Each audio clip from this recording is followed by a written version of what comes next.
and helpful to authorities to use this opportunity. The Office of Victims of Crime has established a toll-free 800 number for family and friends of victims. They can call 800-331-0075 to leave contact information for a future time when more information is available, to find out information about a victim, or to find out information about the rights of victims and the services available to victim survivors and victim families.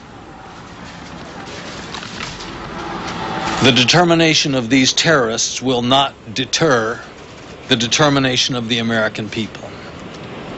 We are survivors, and freedom is a survivor. A free American people will not be intimidated, nor will we be defeated. We will find the people responsible for these cowardly acts, and justice will be done. Tommy.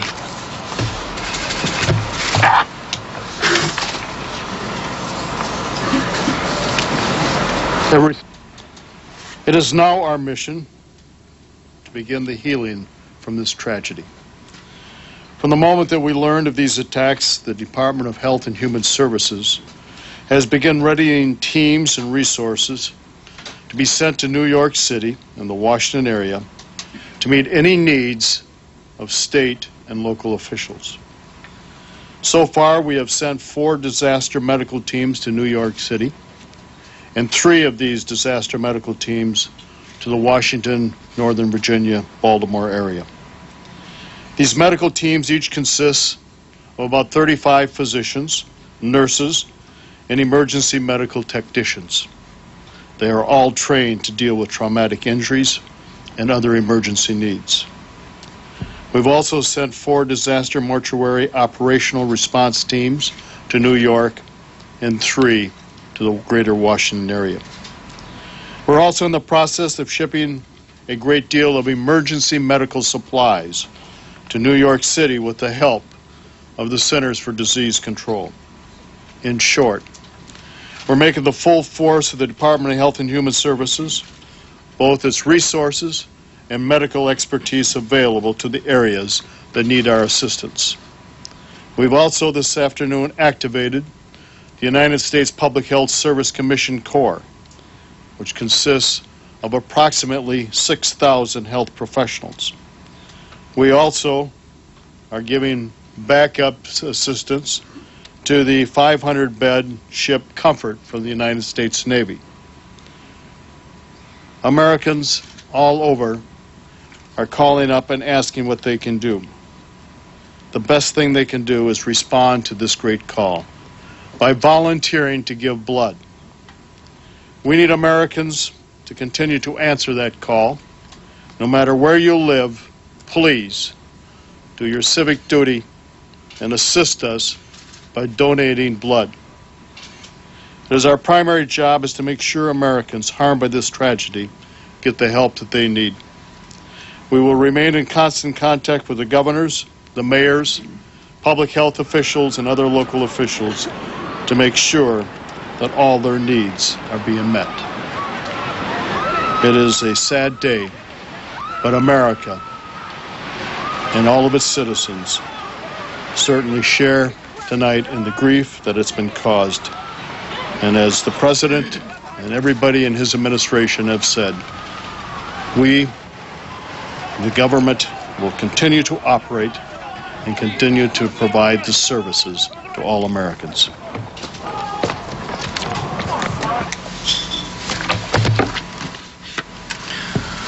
One of the most cherished freedoms is the freedom of movement, the ability to move freely and safely.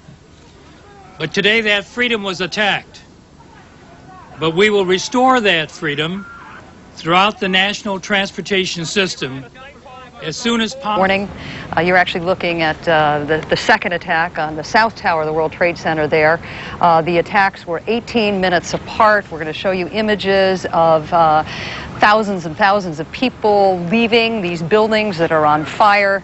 Some 50,000 people work in this World Trade Center complex. Many of the roads and bridges were closed today by the city, causing people to have to find their way home on foot. Mayor Giuliani now has declared the lower part of Manhattan off limits to civilians at least until Thursday. All New York City public and parochial schools are closed tomorrow.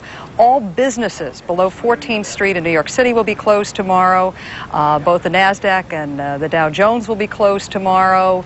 Airports throughout the country will be closed at least through noon, although there are some conflicting accounts of that. And Jeff, as I stand here on this balcony night and look back at the smoke continuing to billow from the wreckage of the towers, it is the smoke is billowing. It makes you sick. The only sound of church bells ringing. There's not a single sound of a commercial airline in the skies, which usually fill the night sky, and the Empire State Building, which is usually lit up at night, is dark in morning. It's a scene as a lifelong New Yorker, I could not have imagined in my worst nightmare. And I think one of the more poignant images this evening was watching our Congress sing God Bless America. It actually was one of the more affecting things. You got a sense that the political community, which so often offers prepared statements and goes in a partisan battle, this time they are simply overwhelmed by what happened, and that was a kind of small effort at affirmation. What happens tomorrow? I think the numbness is really going to start hitting, and so will the casualty lists. We have to confirm now that the New York Police Department is saying that at least 78 members of its department are missing tonight. A union representing firefighters here in New York City is saying of the 400 firefighters who were initially called to the scene, 200, Jeff, are presumed dead tonight. And that's only the people that have been counted by an official city agency. If 200 firefighters perished in the collapse of one of those towers.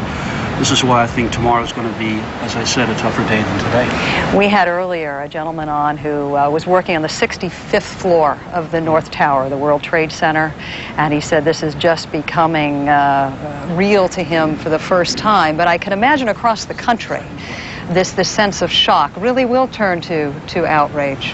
And I think in terms of the impact of this, when people wake up tomorrow, when we begin getting the casualty lists, people are going to want to strike as hard as they can, and the question will be when and at whom. We're going to go back to Washington now, where Wolf Blitzer is standing by for another update. Wolf. We've heard so far, Paula, from the congressional leadership, from members of President Bush's cabinet, from the Defense Department, the Defense Secretary Donald Rumsfeld, the chairman of the Joint Chiefs of Staff. On this horrific day throughout the United States, we're looking at these pictures earlier today at the Pentagon when an American Airlines Flight 77, a Boeing 757 en route from Washington Dulles Airport to Los Angeles, was commandeered and was forced to slam into the Pentagon. We do not know the number of killed and injured, although the number is expected to be very, very high. I want to show our viewers the extraordinary newspaper editions of both the Washington Post and the Washington Times are now coming out with special editions. Here is the headline, "Horror," in a special edition of the Washington Times. Similar edition of the Washington Post was put out today as well. On this day, we're standing by. In about less than 20 minutes, President Bush will be in the Oval Office to address the American public. Bill Hemmer is in Atlanta. He now has more. Bill? Well, thank you. So much of our concentration for our coverage today has been focused on Washington and New York City, but there's another element to the story.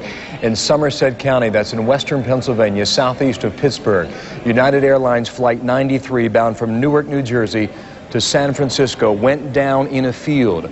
CNN's David Mattingly, one of the first on the scene earlier today, now joins us with a live update from what's happening from that perspective. David, what do you have for us this evening as night has fallen there in western Pennsylvania? Well, Bill, we are standing right in the heart of farm country in western Pennsylvania. I'm surrounded by cornfields, green pastures, and rolling hills. But tonight, this normally peaceful setting is teeming with emergency personnel, hundreds of emergency personnel and state troopers. Their mission tonight to lock down the crash site of the United 757 right here in this area. The plane went down in an old strip mining area. Views of the crash site indicate an impact crater about 10 feet wide and 10 feet deep and 15 feet wide. Officials report only small pieces of debris at the site, excuse me, giving you an indication of what kind of force was behind this crash. Now, residents say they were watching news coverage, and you can imagine their horror watching the news coverage in New York and Washington, D.C., and suddenly hearing a tremendous explosion here. And the plane crashed with such a powerful force that people miles away say their houses were shaken. The school a couple of miles away, windows were shaken. Students and teachers who were watching also on television at the time were reportedly very upset. Now, this evening, Governor Tom Ridge surveyed the crash site, and he called on Pennsylvanians for their prayers, their blood donations, and to volunteer their skills in this time of emergency. We'd like to provide Pennsylvania support if called upon to do so. And my plea to all Pennsylvanians is to, first of all, for your prayers. Secondly, for your blood. I think that the Red Cross would appreciate volunteers. There is a great deal of speculation here at the crash site regarding the reporting of a 911 call that reportedly originated from the hijacked plane and was taken by a 911 operator in a neighboring county. Well, at this time, there's no confirmation here at the scene of the accuracy of that report. The FBI has reportedly, again, taken control of that tape, but tonight will not confirm or deny anything regarding that tape. So obviously, possibly a key piece of evidence also being looked at in regards to this crash site. Bill. All right, David. David Mattingly on the scene there in Somerset County, western Pennsylvania. Again, 38 passengers on board, 5 flight attendants, and 2 pilots. And the indication David was given earlier by eyewitnesses who saw that plane go down, it appears that plane went directly into the earth again earlier today, 10:20 a.m. Eastern Standard Time. We'll continue to canvass the country, and it should be pointed out that a number of Americans in many major cities across the country, and even in the small towns, still somewhat disturbed and in a state of shock over what we're seeing throughout the country today. Here in the city of Atlanta, it is quite unusual to see a heavy commuter city like Atlanta to have so few cars traveling on its downtown streets right around rush hour. But that was the scene we saw in this southern city today, and a number of malls indeed closed as well, as people again continue to react to what we have seen throughout the day here. The president will speak in 15 minutes' time, 8:30 p.m. Eastern Time from the White House, and certainly CNN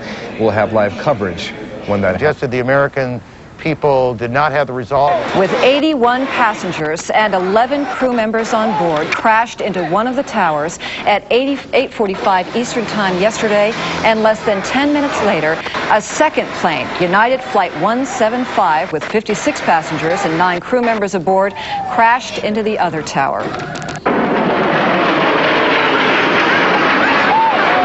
And just an hour later, most of one of the towers collapsed. About 30 minutes after that, the top of the second tower collapsed.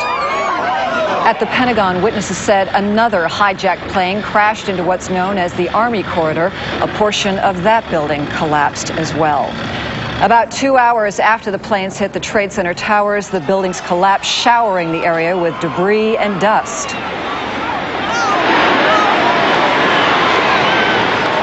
The brother of the pilot of the plane that hit the North Tower spoke of his family's loss.